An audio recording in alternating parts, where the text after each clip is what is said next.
G'day legends, I hope that you're doing well.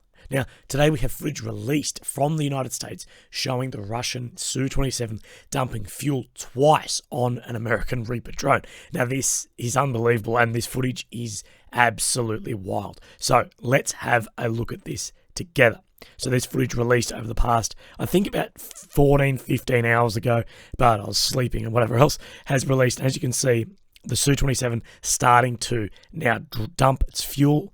But something else to take notice of, just take notice, we'll talk about it in a sec, of this northing here of which way the camera is pointing. And as we see, the jet drop on it and the camera and a bit of wake off the jet, the camera cuts out for a second. And then further on, we see the jet coming, the Su-27 for now a second pass and then dump fuel. And what we see here is the camera cut out for a few seconds, have a glitch, and then the camera then return. And on this return, you can see, if I'm a decent pauser, we see here damage to that propeller, indicating that it was hit, as the Russian sources are saying there was no actual physical contact. So where did this actually happen? As Russia claimed it was in restricted airspace, while the US claimed it was in international waters. Well, this is where CNN say that it was intercepted and struck. And this is where Rybar, the Russian sources, say it was struck and downed. So as you can see, very different locations. So probably the best I've actually seen of a breakdown of this is from Geo Confirmed. So let's go over that. And again, with everything, take everything with a grain of salt. So what they're saying is we see a landmass of the drone flying southwest. This is the north, so the drone itself is in the direction of southwest. Important to understand this drone is flying high, very good camera, so we can't estimate how far the drone is from the landmass. This is the landmass. The landmass they bring up is here, as they point at these points on the landmass. And then they try and show as well that this is, a rough estimation of the location of the drone, which more likely lines up with the Rybar map to the to the west of Sevastopol in Crimea. So a little bit different, but I think that this geolocation is very interesting and gives some at least different perspectives of the location. The US and Russia would both know the exact location of this, although it hasn't yet been released. But geolocation in this war has been unbelievable. Within minutes of anything major, people are able to find the exact location, the coordinates, the direction things are going. It's unbelievable. And this, along with guided munitions, live mapping, and now cheap consumer drones having the ability to fight in a war, this absolutely changes the space for future warfare and the soldiers involved in that. Also, Poland will become the first country to deliver complete fighter jets to Ukraine, as Duda announced Poland will hand over the first 4 MiG-29 fighter jets to Ukraine within the coming days. Now, he didn't say how many more Poland would send, but he did add the remaining aircraft are being serviced and prepared. The MiG-29 is a Soviet-era aircraft and is already being used in Ukraine. So there's no added training to the pilots or ground crews will actually need to occur, at least in large numbers. Although some of the Polish MiG-29s have been upgraded, we're not sure on what is actually exactly being delivered to Ukraine. But the handover period and the training is much, much less, unlike it would be for Kyiv's requested Western F-16s. Now, in all, Poland has 28 MiG-29s, which are due to be replaced over the next few years by South Korean Fa-50s and US F-35s. Now, the South Korean Fa-50 is the most modern variety from the South Korean T-50, which is a supersonic advanced jet trainer and light combat aircraft. Now, it is interesting that Poland has done many deals recently with the South Koreans for tanks and self-propelled guns, replacing their aging Soviet hardware.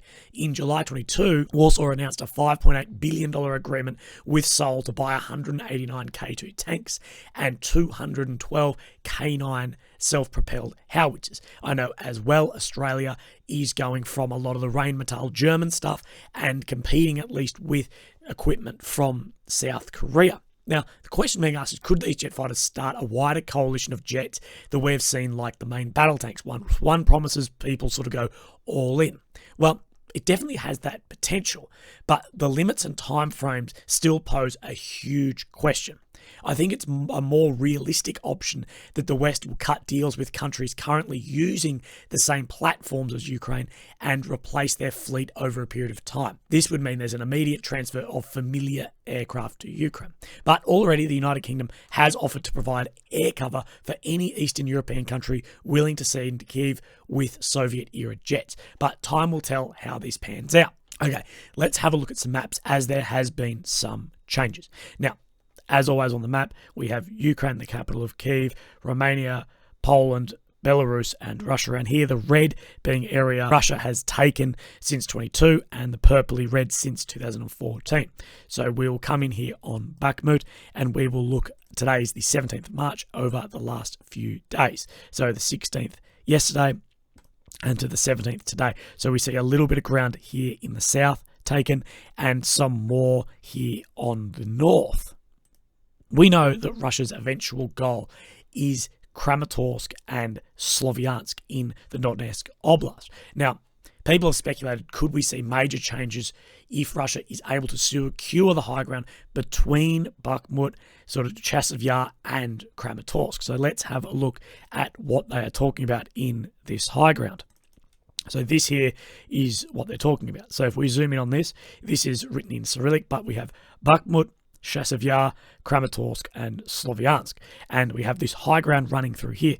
Now, this high ground was many of the reason why Bakhmut was so easy to defend and Russia took so many casualties, was the guns here, the artillery pieces from Ukraine, who are able to be in defilade positions and cause massive damage. As you can see, Bakhmut sits in lower ground, and so does Kramatorsk, and this high ridge running through here. So it runs down through this region. And it will be interesting to see if Russia is able to gain this high ground, what changes we'll have. Now, I asked my friend of the situation in Bakhmut, and he says, the question is how many guys will get trapped. Wider collapse is possible, as at this point it looks like the Russian forces spoiled the counteroffensives. Artillery is coming down on almost every road out, making withdrawal difficult.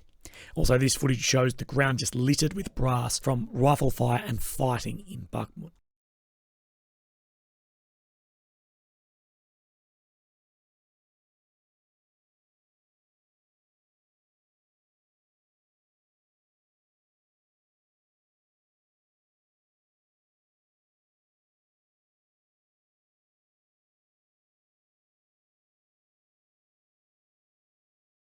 We'll move on to Avdiivka on the map. Now, we haven't seen over the past couple of days any major changes, although my contact says there are 2 units trapped across the river and now isolated by artillery.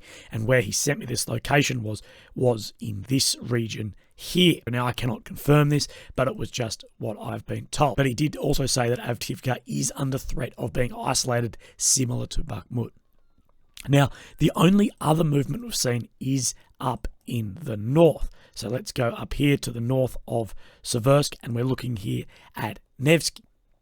So if we go over the last on the 16th, just to the south of Nevsky, we will see Russia make some advance through here. And let's look exactly what they advanced through. So this location here, you can see this forest regions, and they made a step up to this border road here. But again, no massive dramatic shifts, although every inch right now is being fought for, and as there's massive sacrifice for every inch either way. So that's me for today. I hope you guys are having a great Friday and leading into a great weekend. Look after yourselves. If you'd like to support me, there's links down below, but never feel obligated to do so. So I just really appreciate you guys here. I will be disappearing for a couple of days, and then you'll see me pop back up in the United States of America. But more on that tomorrow. Have a great day. I'll see you soon. Bye-bye.